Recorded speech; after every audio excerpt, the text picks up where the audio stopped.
This journey of the ultimate trust has turned upside down and inside out everything I thought or believed about faith or trust in something outside myself, or for that matter, something inside myself.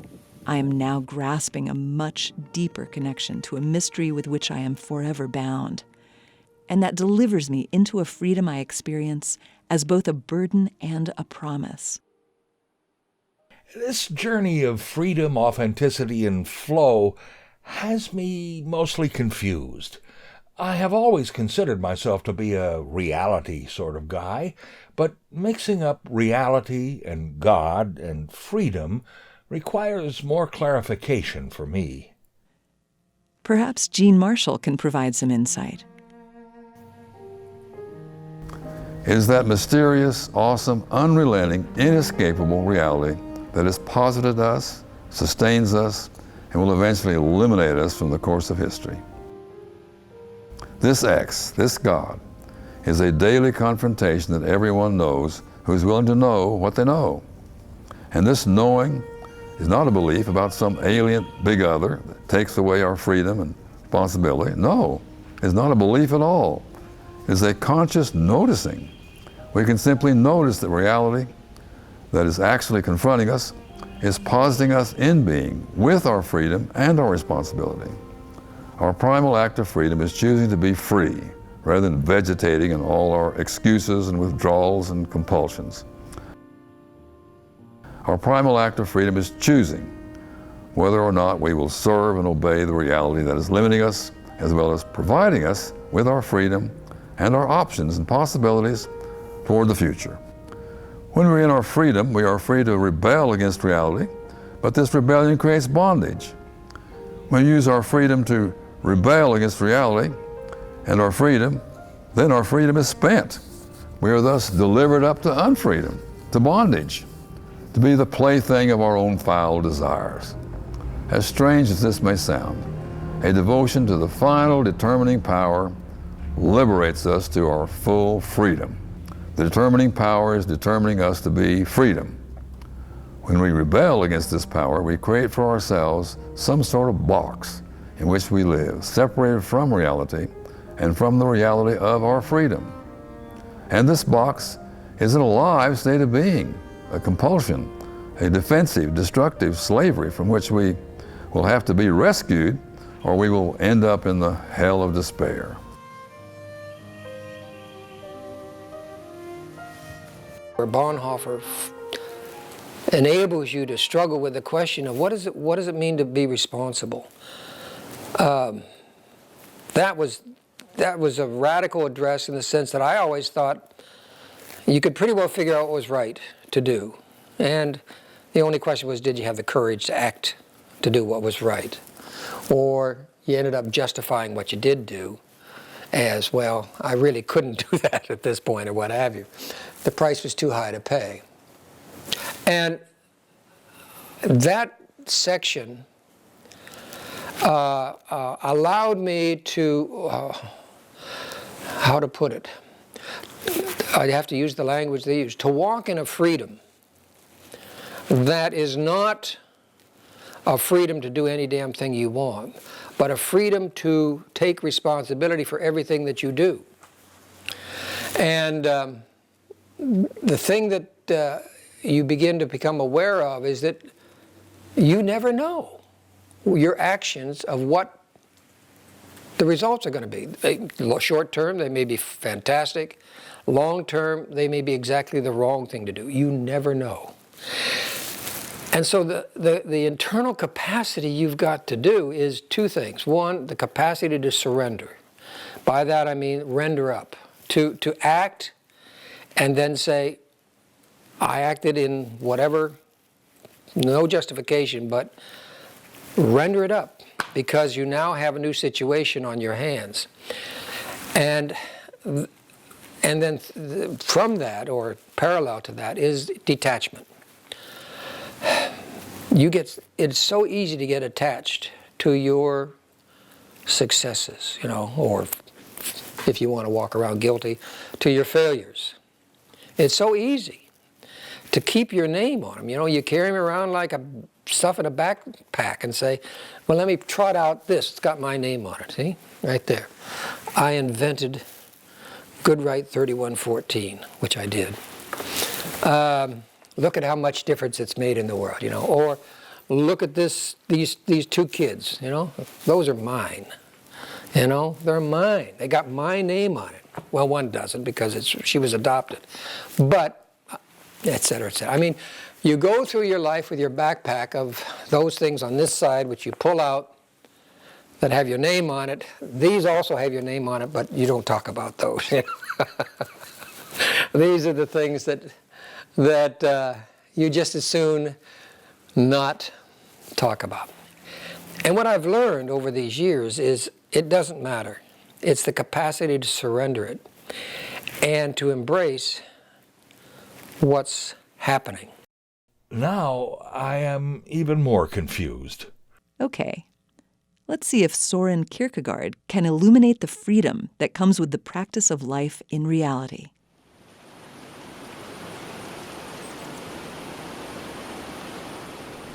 Real life can say to an individual, "You shall choose the one thing needful, but in such a way that there must be no question of any choice."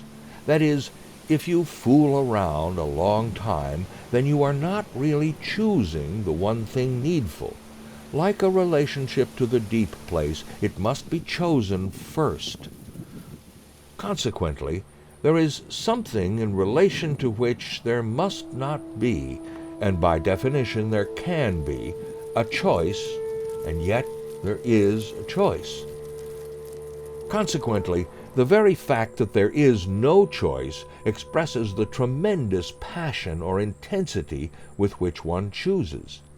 Can there be a more accurate expression for the fact that freedom of choice is only a formal condition of freedom, and that emphasizing freedom of choice as such means the sure loss of freedom? The content of freedom is decisive for freedom to such an extent that the very truth of freedom of choice is there must be no choice even though there is a choice. This is flow. But precisely because human beings are a long way from being flow, precisely therefore does freedom make so much trouble for them, since they continually remain suspended in freedom of choice. However surprising it may seem, one may say, therefore, that only fear and trembling and only constraint can help a person to freedom. For fear and trembling and constraint can master one in such a way that it is not a question of any choice. And then one very likely chooses the right thing. In the moment of death, most people choose the right thing. I don't like fear and trembling and constraint. What does this have to do with being free and finding flow? If this is real life, I'm not certain I want anything to do with it. You are not alone. Most human beings share a deep initial preference for a life of make-believe and pretend of their own creation. Now I think you're getting personal. Let's see what else Mr. Kierkegaard has to say. But of what use is science and scholarship? None. None at all. It relaxes everything in calm, objective observation, and thus freedom becomes an unaccountable something. Freedom really is freedom only when in the same moment, the same second, it is freedom of choice. It rushes with infinite speed to bind itself unconditionally by the choice of attachment, the choice whose truth is that there can be no question of any choice. It is the indescribable wonder of ultimate love that God can really concede to an individual so much that, in regard to oneself, can want to speak almost like a suitor. Will you have me, or will you not? and then wait 1 single second for the answer. Alas, but a human being is not sufficiently flow.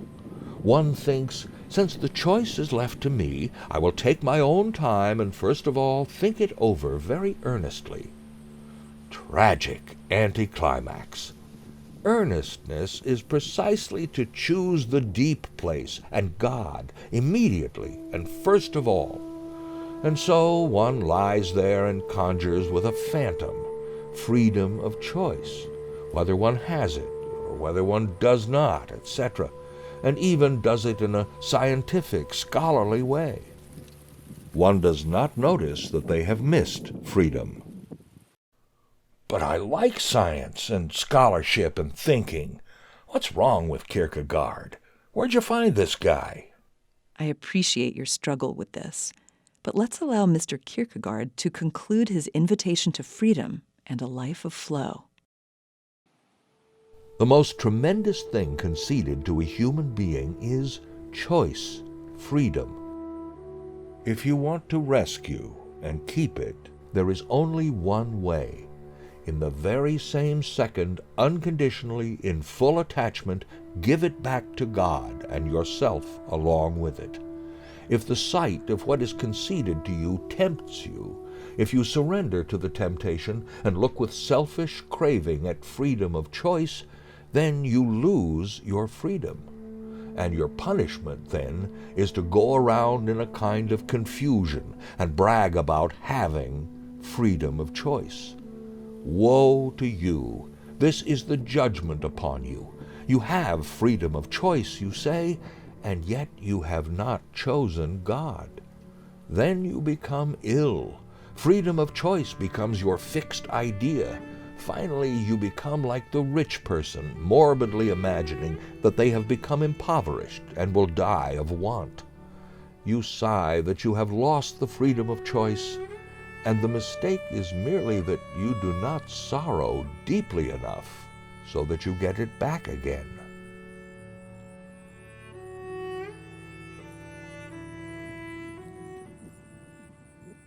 Beyond good and evil, audacious boldness. I am an uncaused, unauthorized, unprecedented set of options and creative response to everything. The Adam and Eve myth is a great story about this state of being. The tree off of which Adam and Eve ate is called the knowledge of good and evil, right? It wasn't knowledge they were not to eat. It was the knowledge of good and evil, that they were to know what was the right thing to do and what was the wrong thing to do, and to be certain about what they were doing. That was the temptation. And it looked good to eat. Looks good to eat to us, actually, doesn't it? To know what the right thing to do is, absolutely. To know what the wrong thing to do is, absolutely. And to feel certain about everything you do,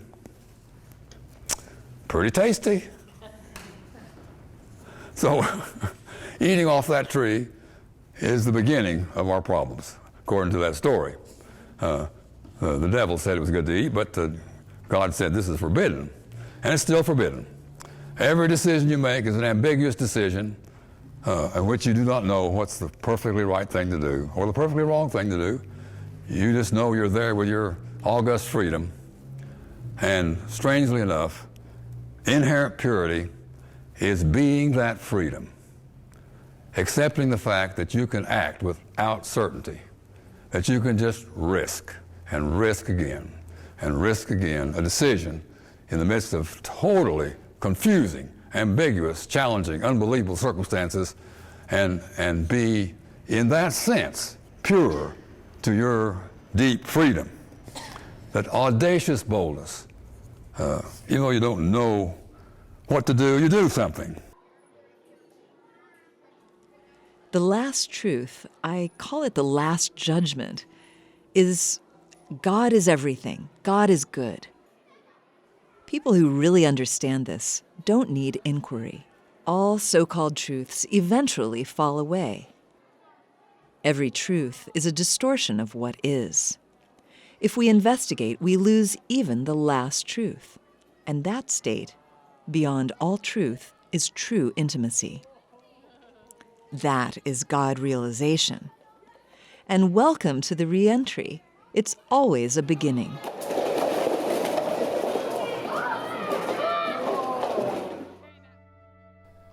Abbot Lot came to Abbot Joseph and said, "Father, according as I am able, I keep my little rule and my little fast, my prayer, meditation, and contemplative silence, and according as I am able, I strive to cleanse my thought. Now, what more should I do?" The elder rose up in reply and stretched out his hands to heaven, and his fingers became like 10 lamps of fire. He said, "Why not be totally changed into fire?"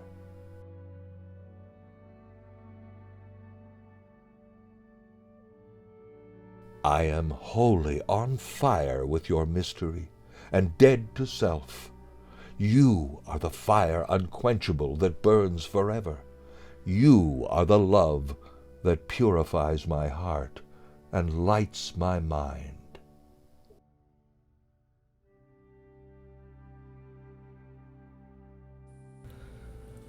Our mindfulness will take care of everything, as the sunshine takes care of the vegetation. The sunshine does not seem to do much, it just shines on the vegetation, but it transforms everything. Poppies close up every time it gets dark, but when the sun shines on them for 1 or 2 hours, they open. The sun penetrates into the flowers, and at some point, the flowers cannot resist. They just have to open up. In the same way, mindfulness, if practiced continuously, will provide a kind of a transformation within the flower of our anger, and it will open and show us its own nature. When we understand the nature, the roots of our anger, we will be freed from it. Mindfulness must be engaged. Once there is seeing, there must be acting. Otherwise, what is the use of seeing? Peace is every step. Shall we continue our journey?